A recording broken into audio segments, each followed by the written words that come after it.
Your Excellencies, permit me to invite distinguished Senator Iochia, former President of the Senate.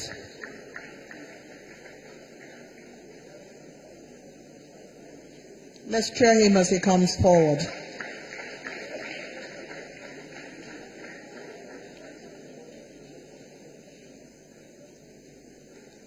Former President of the Senate, SDP, distinguished Senator Iochia.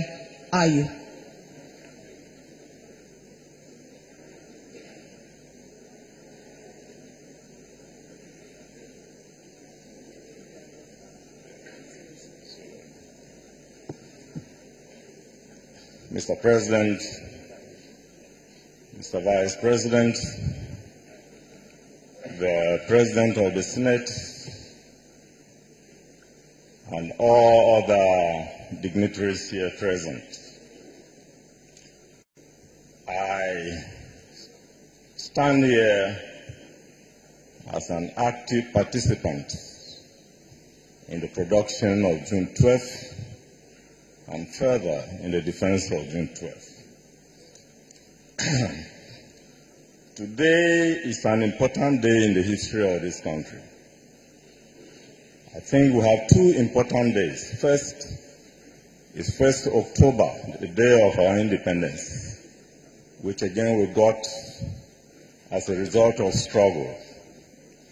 The second very important day is June 12th, which is recognized as Democracy Day by, I think, every Nigerian. I congratulate the recipients of the national honor.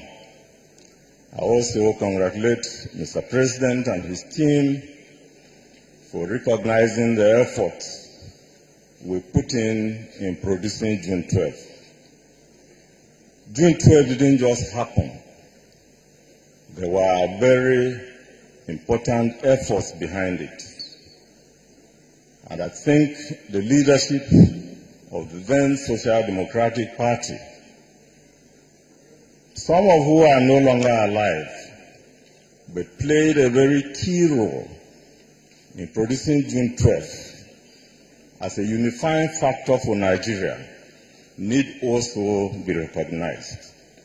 And particularly I remember, Mr. President, your brother and your colleague, General Shehu Yaradua, was a very important actor.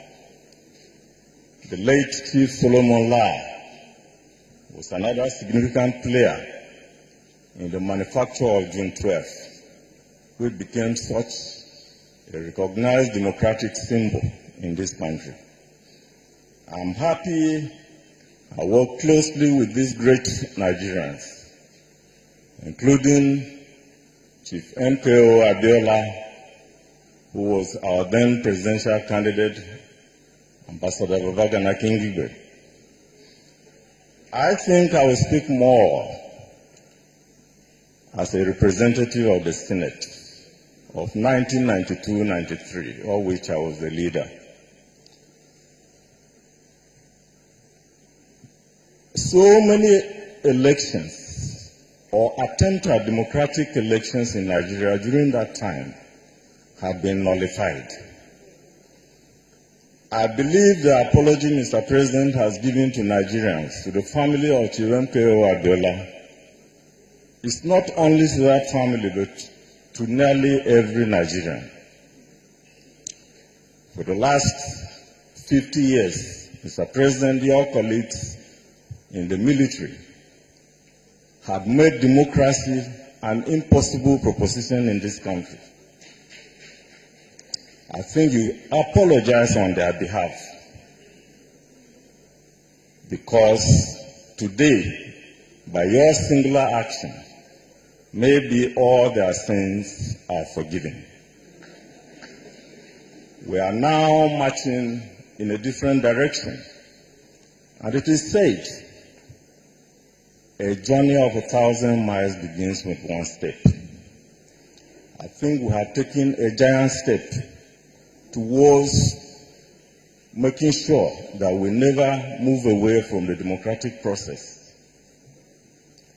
We worked closely to make this thing happen. I remember as president of the Senate, Senator Bola Tinubu, Senator Jibril Martins Kuye came to my office one day and said, the SDP has no executive. The 1992 primaries had also been nullified, and we should reorganize the party so that we can go into the elections victorious. I want to thank my colleagues in the Senate who played a significant role in helping to reorganize the party when we formed the SDP Consultative Forum. All our great leaders participated. Those who are not talking to each other, suddenly, Chief Alaya is here. They started talking to each other. We moved all over the country, we unified the party. We played important roles in forming June 12th.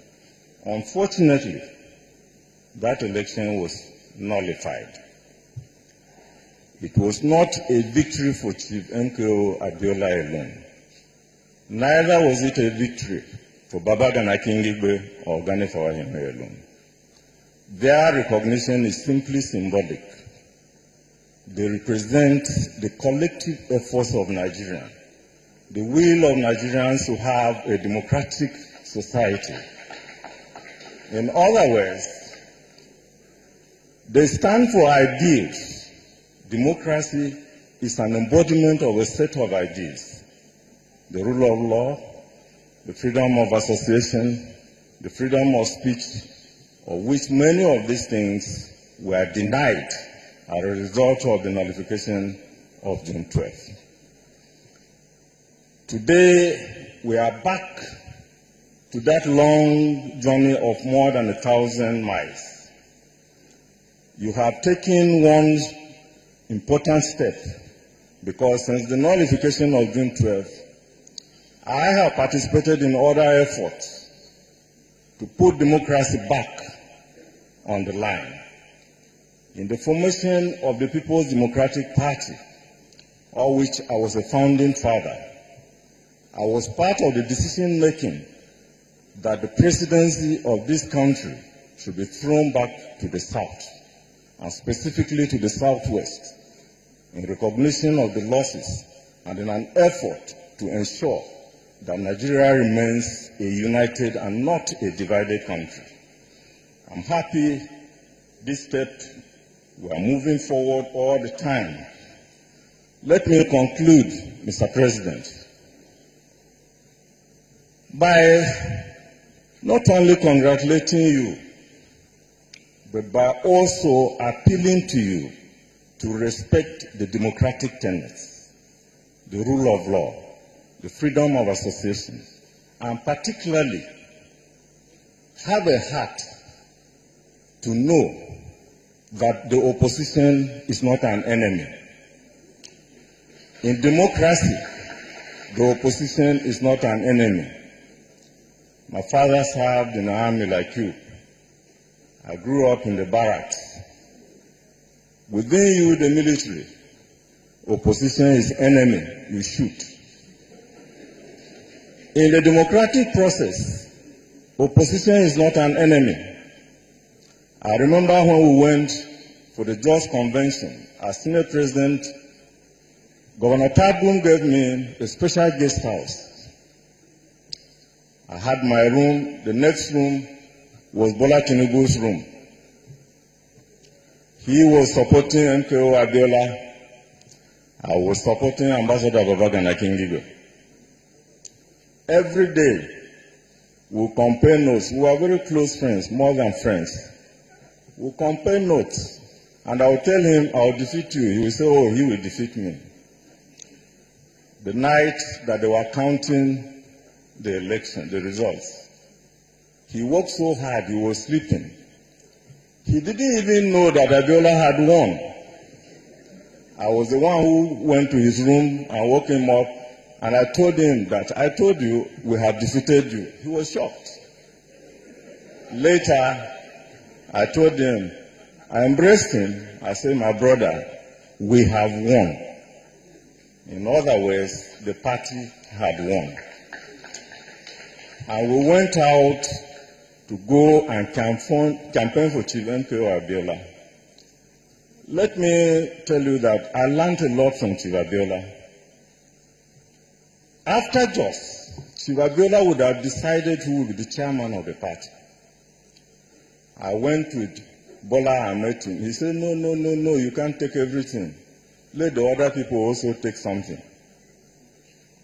So the chairman of the party was left to General Shehu Yaradua to decide.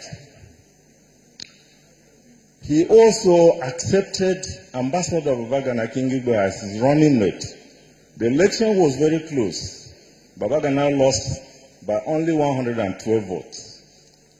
But he took Babagana against a lot of opposition as his running mate. Mr. President, people have the impression that you are unforgiving, that you are somebody who does not like to listen to opposition. In conclusion, I believe you are not that. This singular thing you have done shows you have a large heart. Extend this large heart to accommodation of your opposition. And finally, let me tell you, your worst enemies, given my own long years around the corridors of power, your worst enemies are those people around you who turn everybody as an enemy against you. All Nigerians are your friends, and you must remember. Thank you very much.